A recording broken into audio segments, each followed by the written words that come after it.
imagine a cloth being symbolic to our struggle of freedom. We take cloth so much for granted, like our food, right? We don't think where the food comes from. We don't think about the farmer who's actually sowing the seeds and farming and plating it on our table. Similarly, with our clothes, with our cloth, we take it for granted. But to actually see that it being done on by hand, it's being woven by hand, I think it's magical. Today, we are bombarded with so many products through Yes. the net, through so many things, and we don't know how to differentiate from one to the another. And today is the time where we need to do smart choices in terms of sustainability, in terms of, but it's very important uh, to think as to what we are buying and where we are putting our money into, because every money either could go into sustainability of this earth, of the planet,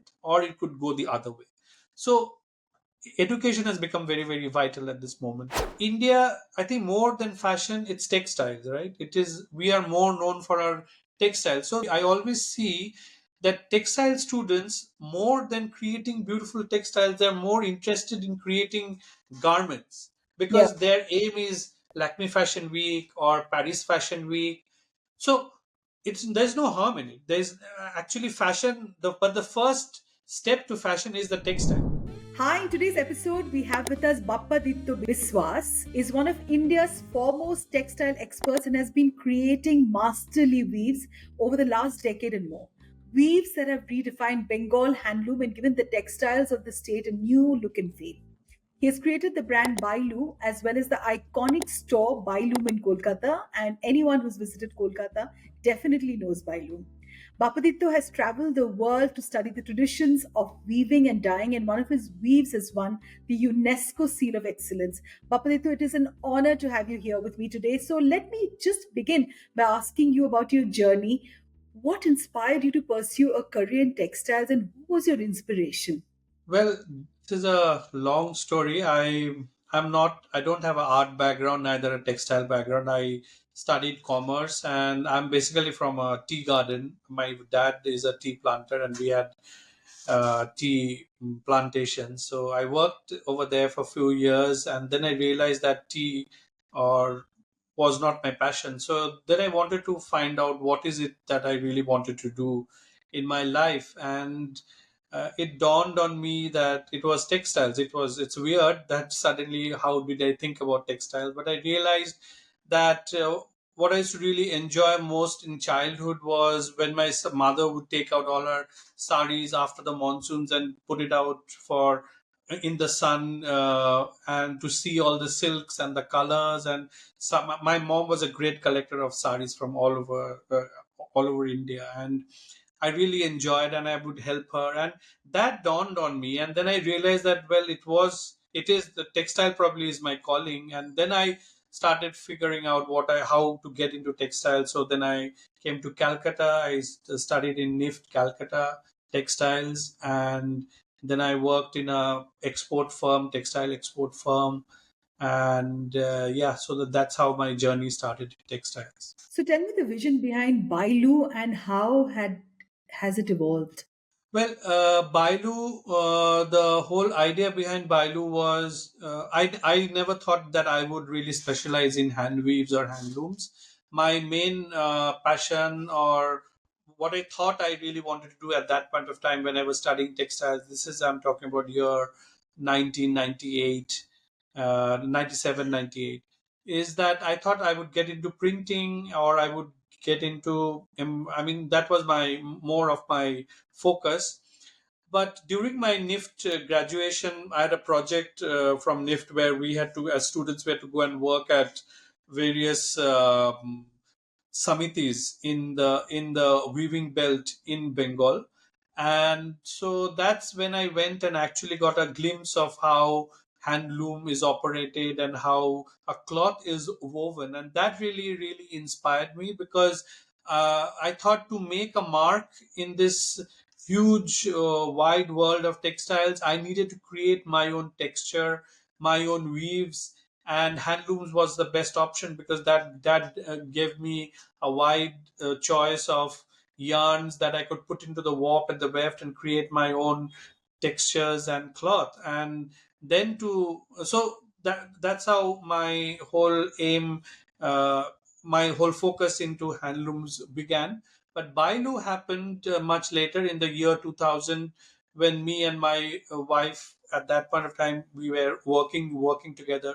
Both of us, we walked into the weaving village. I was revisiting the weavers again, because where I had already worked as a student.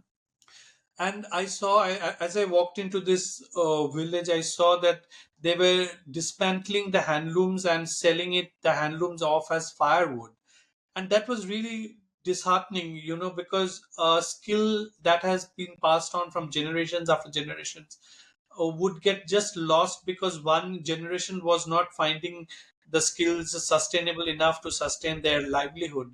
And that was the key point as to how Bailu was formed, because me and Rumi, both of us, we decided that if our textile knowledge and background, we could contribute in a way to the back to the community, we would, and our whole purpose of studying and working in textiles would be fruitful. And that's how Bailu happened.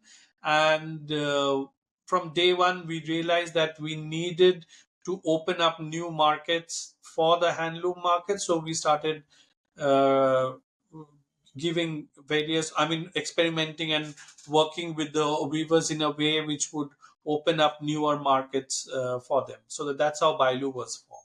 So let's talk about Bailoom, which has become a very well-known name in Kolkata. Has it had an impact on the local textile industry, and what makes Bailoom unique from others? I think Bailu, the whole concept of Bailu happened much later. It happened in year 2010, when after we started working from year 2000, me and Rumi, and after almost 8 to 9 years of working, we realized that uh, handlooms needed a platform. Like in Calcutta, there were a lot of sari shops, but all the sari shops were selling a mix of wide variety of products. It could be power loom, it could be Georgette chiffon, embroidered, printed. But there was no one shop that was focusing just on handlooms. And so that was the concept from where Bailoom happened.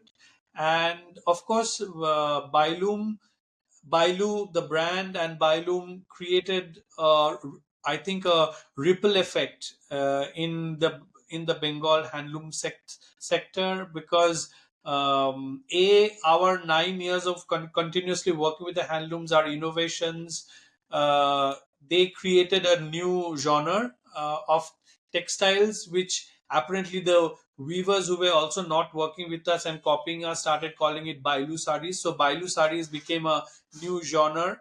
And Bailum, of course, the store itself gave such a beautiful impression that a lot of other pure handloom shops started opening after that. We were probably first in Calcutta who was dedicated to just handlooms and nothing else. So handloom, the focus of the store focus became handloom, and so a lot of other shops started focusing on the handloom product. And uh, and our store probably was it's wrong to say that we were probably the first to do the handloom. There were other basaks who probably had a handloom store, but we were the first concept store. Like, there were handloom through lifestyle. It was just not saris, it was handlooms through in your home bedding, in your garments, in your accessories, in your saris, in every corner of your life. Because we believed, and Bailum, the whole idea of Bailum is that handlooms has to be used on an everyday basis.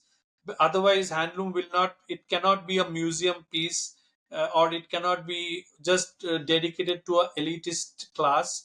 Because in order for the handloom weavers to survive, it has to be used on a daily basis by everybody. And that's what Bailum started offering, is a bit of handlooms for every sphere of life, for all your occasions, whether it could be your disco night, or it could be your wedding, or it could be just a night out, or a evening, a book reading, going to the office.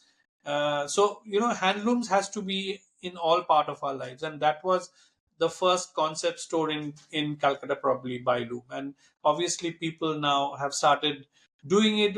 As a result, it's a wonderful impact on the weaving community because more and more people are buying and using handlooms on an everyday basis. So, if I'm not mistaken, you started this in 1996. 96 was when I started studying textiles, but Bailu, the brand, we started in year 2003 officially. We Okay. started work in year 2000, but officially we started, our brand was launched in year 2003. And Bailu, the store, we launched it on year 2010. Okay, okay. So your work has received international recognition, for your technique of double cloth weaving, including the UNESCO Seal of Excellence. So can you share more about this innovative double cloth weaving technique that's earned the recognition, just for our listeners who may not understand what you mean by double cloth weaving? Well, double cloth weaving was always there traditionally. One thing I always did with the weavers is I never taught skills. I always wanted the skills to prevail that they have learned from their forefathers. So double cloth was always there as a traditional weave for turbans or double colored shawls, Mm. but it was never used the way we have kind of turned it around. So for the technique with which we won the Seal of Excellence was basically double cloth is two layer of cloth being woven simultaneously on the loom Mhm. together. So it's not two separate pieces being stitched together later. It's two layers of cloth, I mean, woven simultaneously together on the loom itself. And using that concept, we started creating small pockets inside the weave and trapping sequins inside. Actually, you could trap anything inside. And I studied that in the olden, very, very olden days. I think there is a still prevalent the practice where they would stuff cotton inside and create blankets out of it because the stuffed cotton would add the warmth to the thing. So using that concept, we started inserting sequins, which immediately became a completely different genre of sarees, and we won the Seal of Excellence for that. How wonderful. What's the significance of preserving traditional weaving techniques, while introducing contemporary elements into your designs? Like, for example, that you just now spoke about getting sequins inside, the sari. So when you talk about cotton, one would think about how the katha is also done, right? Kantha, as others would say, but among the Bengalis, we know how, the katha blanket that's made. That's also done in a similar way where they put fabric and fabric. So tell me a little bit about this entire significance of preserving traditional weaving techniques while you introduce contemporary work. See, contemporizing is a very important aspect because if you see in all aspects of our life, say for instance, you take up example of a mobile phone. When mobile phone was first launched, the shape, the design of the mobile phone, and now the kind of phones, the iPhones, the Samsung, which we're using, the design element really helps elevate that product to another level, and that's Absolutely. exactly what contemporization does to traditional skills. But my idea was to keep the traditional skills intact because the knowledge base of India, especially Bengal, there is so huge knowledge base which the weavers have, which the forefathers have taught the generation after the generation, the families. It's a huge repertoire, and that repertoire should be kept intact. So by contemporizing, what I do is I fit into the needs of the market. So I study the market, I study the trends, I study what the market wants, and then accordingly we change the things, but we keep the skills intact. So in a way, the skills are passed on because these skills are never taught in schools or colleges. It's only the father or the grandfather teaches the son or the next generation. So if one generation doesn't come and learn the skills, that skill dies off because it's not passed on to the next person. So it's very important for it to continue, and for it to continue it has to stay relevant, and for it to stay relevant it has to change itself, adapt itself to the market needs. Say for I'll give you a small example. When we started Bailu, the sarees, that was year 2005. Earlier than that, we were into 100% export of just scarves. So when we started saris, we were seeing in Bengal and all over India, the trend of wearing saris was really falling down. Yeah, And weavers everywhere were complaining that women don't wear saris much, and they prefer other garments than saris. But when I spoke around to my friends and I did a small market survey, I realized that women still love saris. absolutely. And anything, if they want to dress up, the first thing they would wear is a sari. But then why were they shying away from the sari? So that was a question which I started answering myself and started probing more deeply into it. I realized the text, especially I'm talking about Bengal, especially the Bengal Tangail, the cotton saris, were so heavily starched. The borders were all in zari, it were gaudy colors. They women in the year 2005, they were all mostly working women. They were going out uh, from their home to work for the whole day. They were managing family. They are multitaskers, so they manage family. Then then they have to dress up for the office, go to the office, come back. While coming back, maybe attend another party or somewhere, and then come back, so that the garment stays with her throughout the day, at least for 7 8 hours. And heavily starched, at that point of time, the traditional Tangail saris didn't suit her needs. So I started finding out what would suit her needs. So we worked on the drape of the sari, we worked on the patterns, we worked on the colors, we worked on actually doing away with the borders. So a woman, when she was going to a board meeting, wore a solid block of color, and she felt more comfortable with the black suited men in the boardroom rather than sticking out like a Christmas tree with a brightly colored border. So we had to think about all of these things, and so that is adaptation, and that is contemporization. And so contemporization helped us sustain and continue the traditional skills, so that they would stay on for generations after generation, and the knowledge wouldn't die. You've traveled a lot, to study dyeing and weaving, around the world. So, can you just share some influence from your experience of traveling that's been, a part of your work?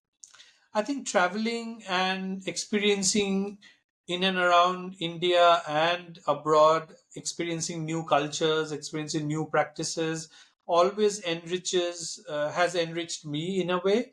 I'll share two instances over here. My first, I start after year 2000. I did a small apprenticeship in Philadelphia at the Fabric Workshop and Museum, where they were teaching us screen printing, but at the same time we had to work with a lot of fiber artists, contemporary artists who were working with fiber. And today I really have to say that my whole ideas, the way I look at traditional textiles and the way I can modify it and contemporize it, the way I could think that okay, I can weave sequins inside. I can, like, if you look at our whole genre of textiles that we have created for the last 20 years, we have a wide variety of experimentation with various yarns and fibers and techniques, and that was an influence of me working with those textile artists, because they look at fiber in a completely different manner than the way we traditionally look at textiles here in India. I mean, for them, like, say for instance, I worked with this artist who used cobwebs actually to create textiles.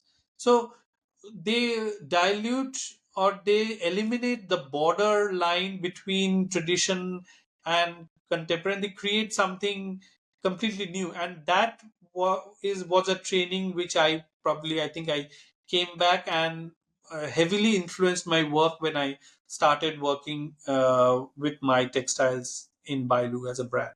Wonderful. My God, I wouldn't even ever imagine cobweb being used, for fabric. Amazing. So during the COVID-19 lockdown, you developed new techniques for painting with natural dyes, and moderns. Can you elaborate on its significance? Yeah, well, I was always fascinated by another aspect of Indian textiles, which was exported so much pre-independence, was chins.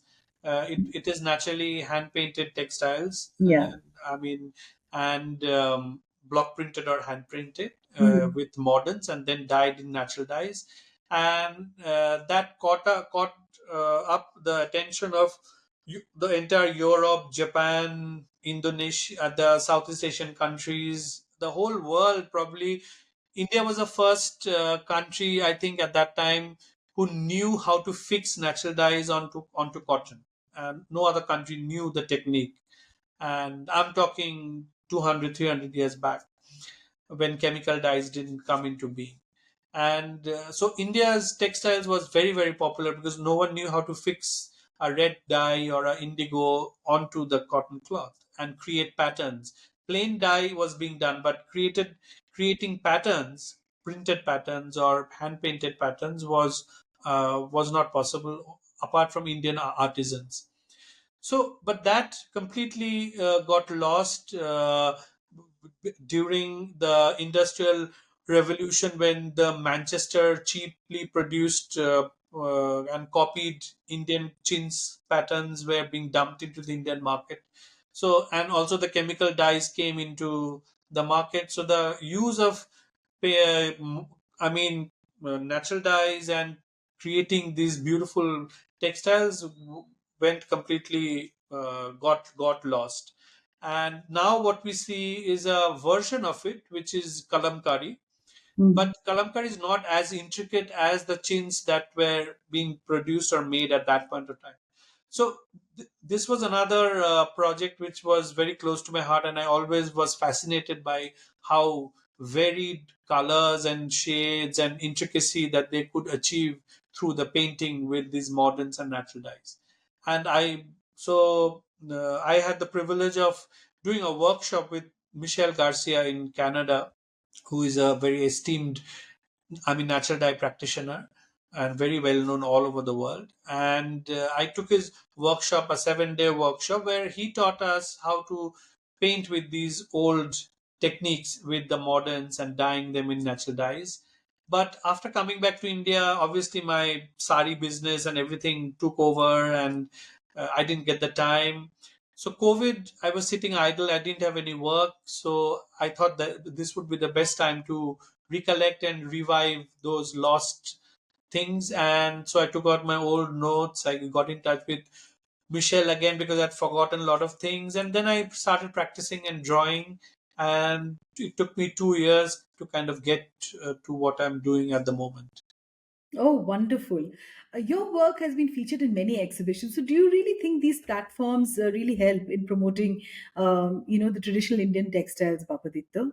Yeah, I think exhibitions is a great platform because there you get to, at least for me, I realized that you get to really interact with the real customer, the The end end customer. buyer. So I'm designing it, I'm manufacturing it, but when we wholesale, we miss the end customer because we are just giving it to the wholesaler, and then we don't know where it is going, who is wearing it. So I always and still continue attending all the exhibitions personally myself because it's a great platform to get all feedbacks, and women who wear saris give us the best feedback because say when I create a certain thing, I'm creating it totally from my mind and I don't consider a lot of things. But then when a woman wears it, she tells me, well, you should probably improve a little bit on the drape, this area is not falling well, maybe the pleats should come like that.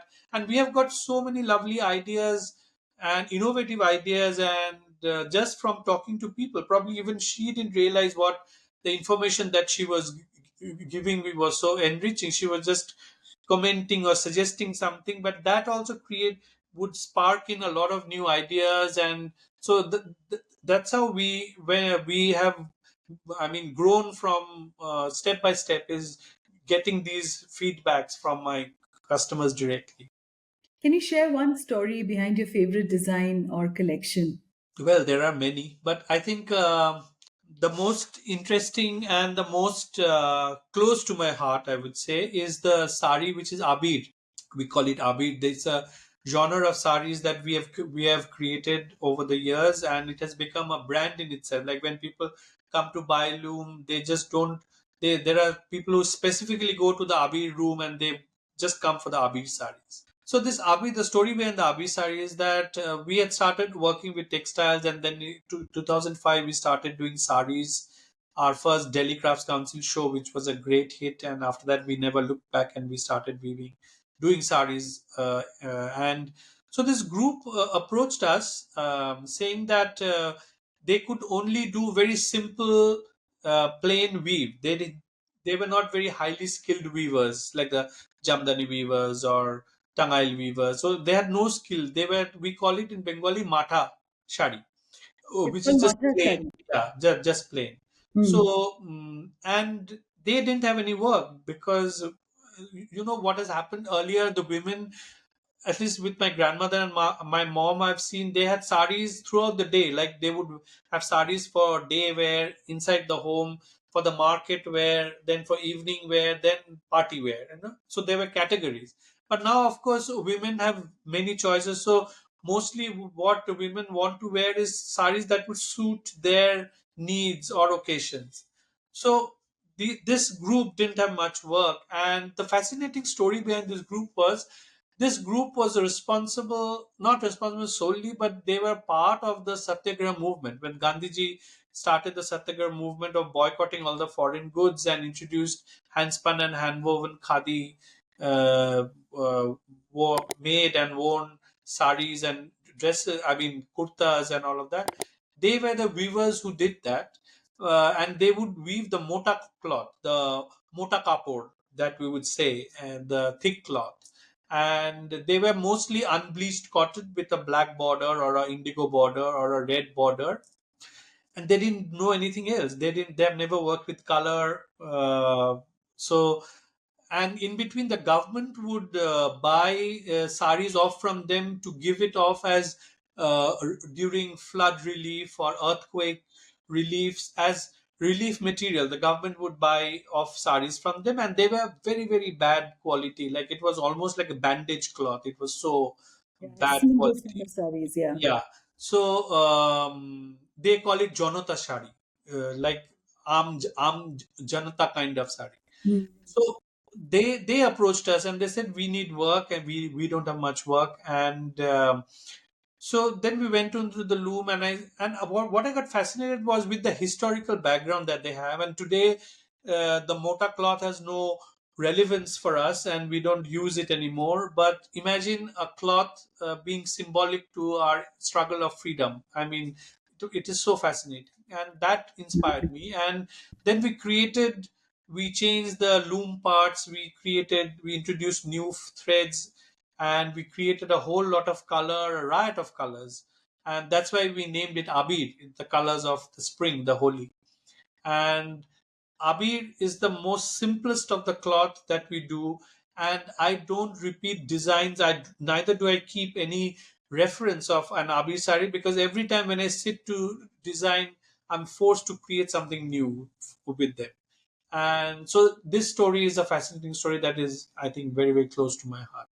Oh, how wonderful this is, and I love the word Abir. It's a very very Bengali word, and Yeah. I have this newfound reverence for my own mother tongue.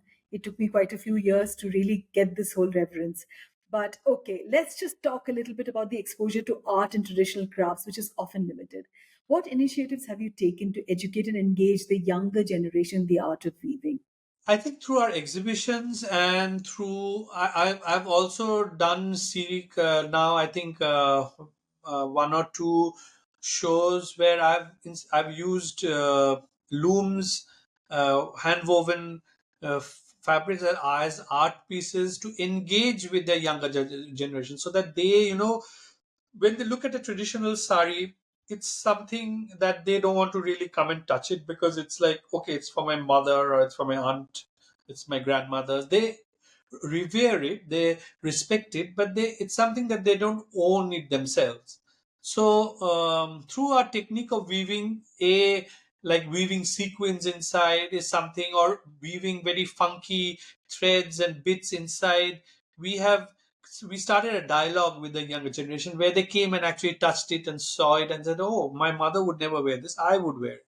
So, getting them to wear handlooms. Once they wear handlooms, they wear it around them, they hear the stories, And I also from this year end onwards, I want to do is do field trips, take people to field trips and actually show them how it is woven, because when you see how a human engages with the thread, the warp and the weft, and every I mean beating every thread and creating that cloth, it's magical that a knowledge is available where you can actually create a cloth. We take cloth so much for granted, like our food, right? We don't think where the food comes from. We don't think about the farmer who's actually sowing the seeds and farming and plating it on our table. Similarly, with our clothes, with our cloth, we take it for granted. But to actually see that it being done on by hand, it's being woven by hand, I think it's magical. I've taken few groups earlier, and everybody has come back and they have told me that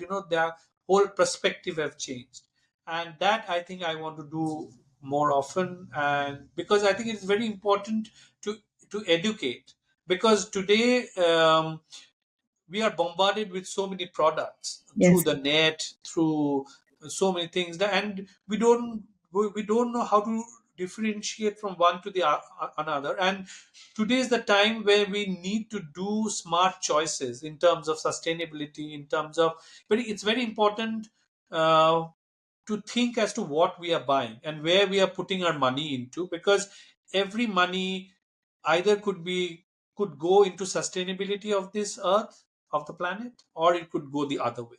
So education has become very, very vital at this moment, and I plan to do it by educating, by doing more field trips, by engaging, doing art shows where people can come and engage and think, oh, we never thought this was, because with weaving, the problem is we always think it's a traditional piece. We never think it could be contemporary and very modern. Like in Goa at the Serendipity Art Festival, I created 20 loom finished garments. So the garments were finished on the loom, and by using the extra web jamdani technique, we created bizarre contemporary pieces where we wove with wire, with steel, with anything and everything. So people for the first time were looking at hand woven textiles from not a traditional eyeglass, but from a different perspective, and that I think what is needed. Wonderful, wonderful. I'm surely signing up, Bappaditya, for your field trip Sure, whenever I'm in Kolkata next time. I sure. have a tremendous love for textiles, and and having traveled into Fulia and a few other places, I've just seen how beautifully they work on their, on their craft, and they continue their traditional work. So let's just talk a little bit for what's next for Bailu and for Bailu. Are there any upcoming projects or collections that you are very excited about and you'd like to share with us on this podcast? I think my painting, since you mentioned my painting, so my painting has a lot of new projects coming up, where I have a couple of shows. I'm working towards it.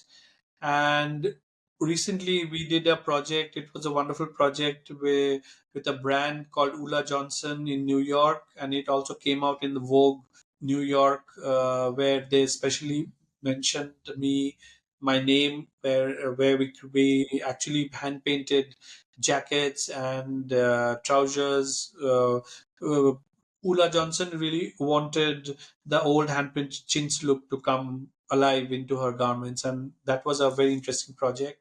And there are more upcoming new projects, even in the weave sector. I plan to do contemporary woven art pieces using indigo, and also another new project, which is not a new project, but we started again in COVID, is planting indigo again, because Bengal has its history with indigo, and after that we have stopped planting indigo because of the very um, sad history we have with indigo, with the Bengal famine and everything. But after 165 years, during COVID, actually we planted back indigo, and now we extract our own indigo and we use it. So that's also another thing which I want to, through my art projects, is to create the awareness of the Bengal indigo.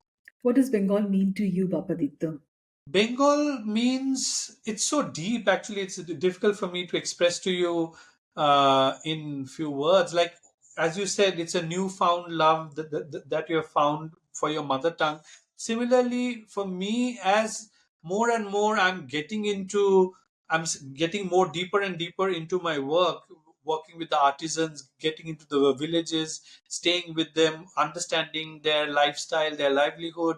The more I'm in awe and in fascination, and the more I'm learning, and the more I'm unlearning my prejudices. So that, and every day of my life is fascinating, because I get to hear stories. I get to get inspired by new things that I see around. It's just fascinating.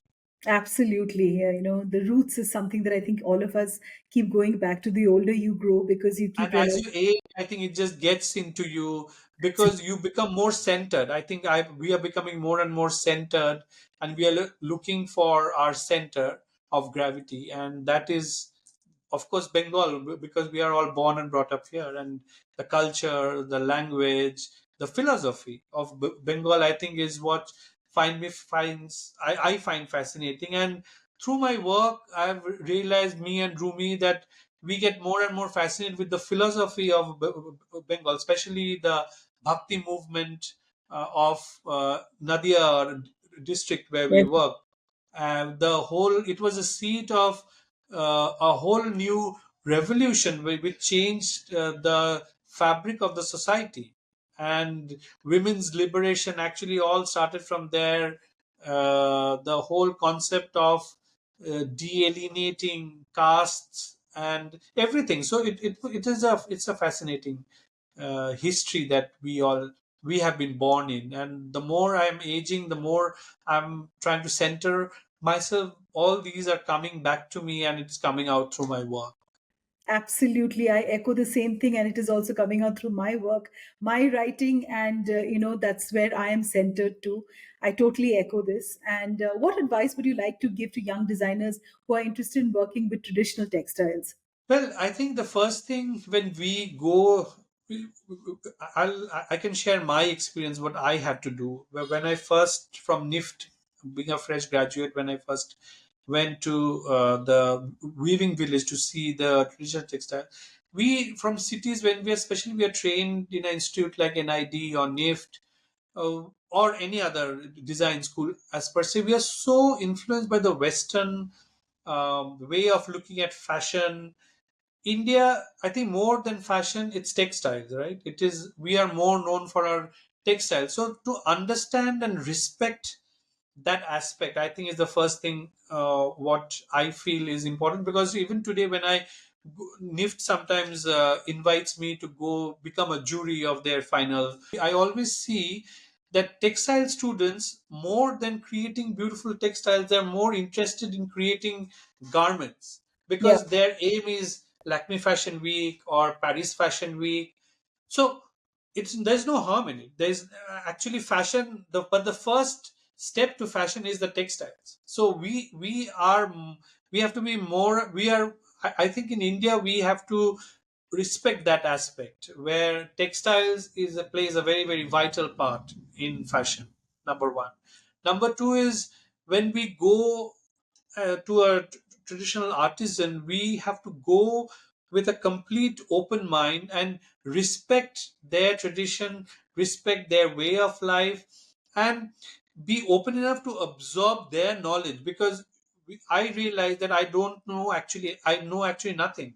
When I actually went there, I actually innovated when I sat with them on the loom, and the weaver was weaving simultaneously, because it's a long bench, and he sat on one side and I sat on the other, and I was giving him all these ideas, and he kept saying that these are not possible. So I just sat with him quietly, watching him while he was weaving. And as he was weaving, it came to me that, okay, while he's weaving, let us try and introduce this into the weave. Let us try and do this. So I had to unlearn, I had to open my mind, I had to observe, I had to respect, I had to sit with him, and then the innovation happened. And then it became more ingrained into the textile, Otherwise, changes are always superficial, and that doesn't last very long. So well said, touched my heart, through and through. And I will not be calling you Bappaditya Biswas, but Bappaditya Biswas. And Thank thank you you. very It's been an much. honor to have you with me. Thank And you. thank you so much. And wish You're most Bailu welcome. all the best and Thank lots and you. lots of more art from you. Thank you very much.